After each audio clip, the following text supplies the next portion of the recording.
Hello guys, welcome to my YouTube channel nursing today. Guys, मैं आज आपके लिए लेके आया हूँ कम्युनिकेबल डिजीज़ का एक टॉपिक, मीसल्स।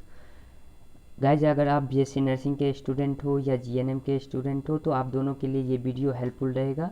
आप शुरू से लेके अंत तक इस वीडियो को देखना। अगर आपको अच्छा लगे तो वीडियो को लाइक और सब्सक्राइब करना मेरे चैनल को। इसके अंदर मैं आपको बताऊंगा कि इसका definition, epidemiological triad, mode of transmission, incubation period, clinical manifestation क्या होते हैं, प्रिवेंशन हम इसका कैसे कर सकते हैं, क्या क्या इसके कंट्रोल मेजर्स और क्या क्या कॉम्प्लिकेशन है। सबसे पहले गाइज आप देख लो कि मीसल्स जो होते हैं वो किस तरह से दिखते हैं हमारे बॉडी पे। ये रैसेज आपको दिख रहे होंगे, ये सारे रैसेज हैं। मीसल्स का डेफिनेशन क्या है? मीसल्स जो है एक एक्यूट वायरल इन्फेक्शन है कैरेक्टराइज्ड बाय अ मैक्यूलोपेपुलर रैसेज। कैरेक्टराइज बाय किसके द्वारा होते हैं? मैक्यूलोपेपुलर रैसेज होते हैं।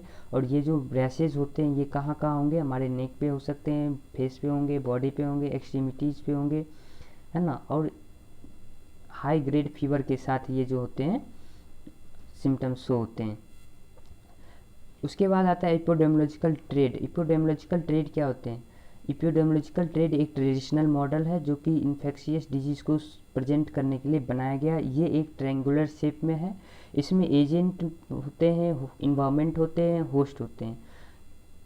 एजेंट क्या है? एजेंट जो होते हैं डिजीज़ को कॉज करते हैं। इन्वायरमेंट होते हैं surroundings that allow to transmission of disease, यानी वो सराउंडिंग्स जो डिजीज़ के ट्रांसमिशन को अलाउ करते हैं। और होस्ट होते हैं जिसके अंदर वायरस जो है अपना मल्टीप्लिकेशन करता है या फिर पर्सन जो कि उससे सफ़र करता है। तो एजेंट, मीसल्स का जो एजेंट होता है, एपिडेमियोलॉजिकल एजेंट जो होते हैं वो आरएनए पैरामिक्सोवायरस होते हैं। आरएनए पैरामिक्सोवायरस जो होता है वो नेजल सिक्रीशन जहाँ वो जब होता है वहाँ पे प्रेजेंट होते हैं, है ना।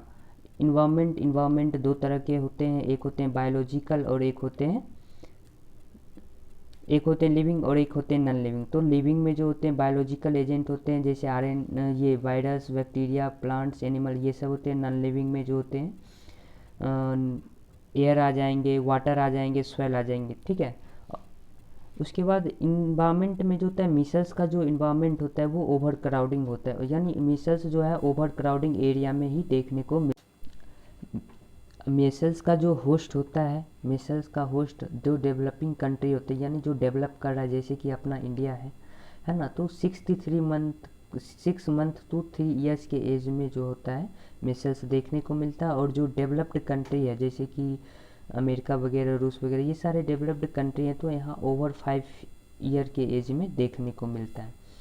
इसका जो मोड ऑफ ट्रांसमिशन होता है वो ड्रॉपलेट के थ्रू होता है और कॉन्टैक्ट के थ्रू होता है। तो ड्रॉपलेट के थ्रू कैसे होगा? यानी जो पर्सन को मीसल्स हो गया है ना, उसके एक्सपोजर में आने से, एक्सपोजर में डैट मीन्स कि जब वो स्नीजिंग, कफिंग वगैरह करेगा तो उसको हम इनहेल करेंगे तो उससे क्या होगा, हमको भी रिस्क जो है बढ़ जाएगा। उसके बाद कांटेक्ट, हैंडशेक करने से, है ना, सेक्सुअली कांटेक्ट वगैरह, जितने भी कांटेक्ट के थ्रू भी होता है।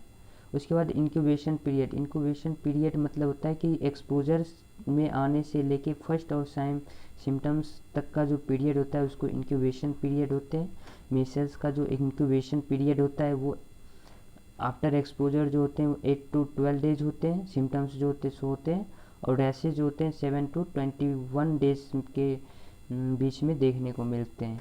इसका जो क्लिनिकल फीचर्स जो होते हैं वो 3 स्टेज में शो होते हैं। एक होता है प्रोड्रोमल स्टेज, उसके बाद सेकेंड होता है इरप्टिव स्टेज और थर्ड होता है post Meselson stage. Prodromal stage में जो होते हैं यहाँ पे वायरस का मल्टीप्लिकेशन होता है, इसलिए यहाँ पे ज़्यादा देखने को सिम्टम्स नहीं मिलते हैं। उसके बाद इसमें क्या होते हैं, फीवर आएंगे, कफिंग आएंगे, है ना, चिल्स, है ना, फीवर होंगे, चिल्स होगा। उसके बाद स्नीजिंग होंगे, लैक्रिमेशन, एक्सेसिव टीयर होता है, लैक्रिमेशन, है ना। उसके बाद इरप्टिव स्टेज क्या होता है कि इसमें जो होते हैं रैसेज दिखना स्टार्ट हो जाता है, तो उसको इरप्टिव स्टेज बोलते हैं। ब्लॉची स्किन हो जाते हैं, है ना। और रैसेज जो होते हैं उसमें रैसेज का जो डिस्टेंस होता है वो बहुत ही कम होता है। फिर आता है पोस्ट मीसल्स स्टेज। तो पोस्ट मीसल्स स्टेज में क्या होते हैं? पोस्ट मीसल्स यानी आफ्टर मीसल्स।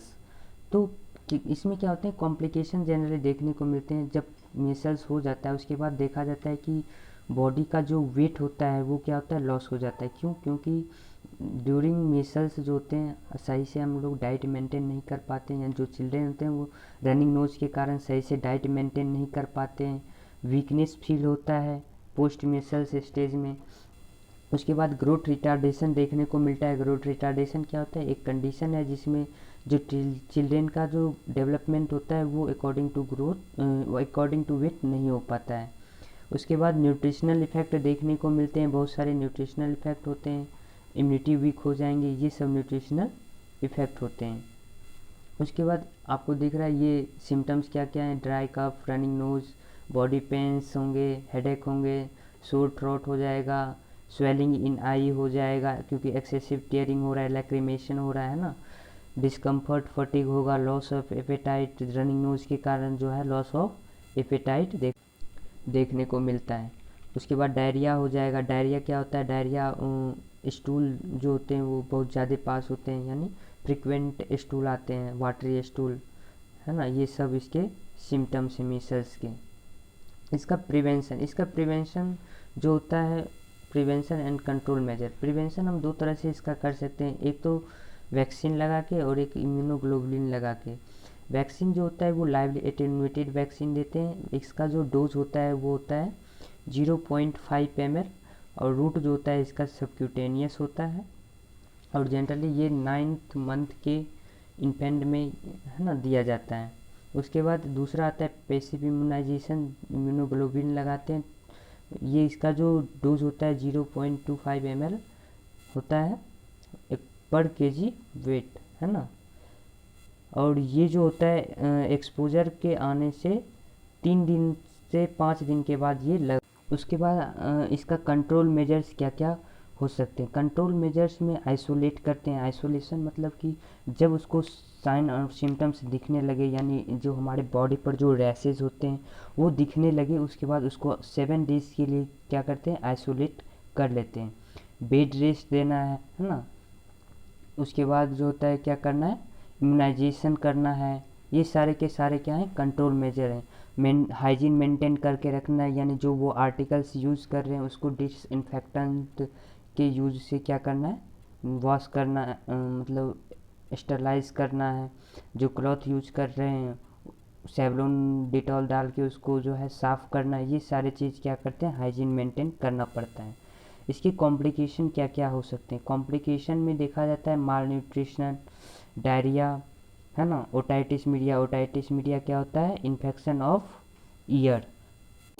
उसके बाद इसमें निमोनिया। निमोनिया क्या है, एक इन्फ्लामेशन ऑफ लंग्स। निमोनिया क्या है, इन्फ्लामेशन ऑफ लंग्स, जिसमें क्या होता है कि जो हमारे एल्वियोली होते हैं उसमें क्या होता है, फ्लूइड का कलेक्शन हो जाता है ना।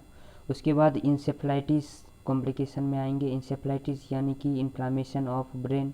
उसके बाद सबक्यूट स्क्लेरोजिंग पेनिसेफेलाइटिस, ये एक ब्रेन डिसऑर्डर है ना, जो कि मीसल्स होने के कुछ ईयर बाद देखने को मिलते हैं। ठीक है, तो गाइस अगर आपको वीडियो अच्छा लगा हो तो लाइक करना, सब्सक्राइब करना और शेयर करना।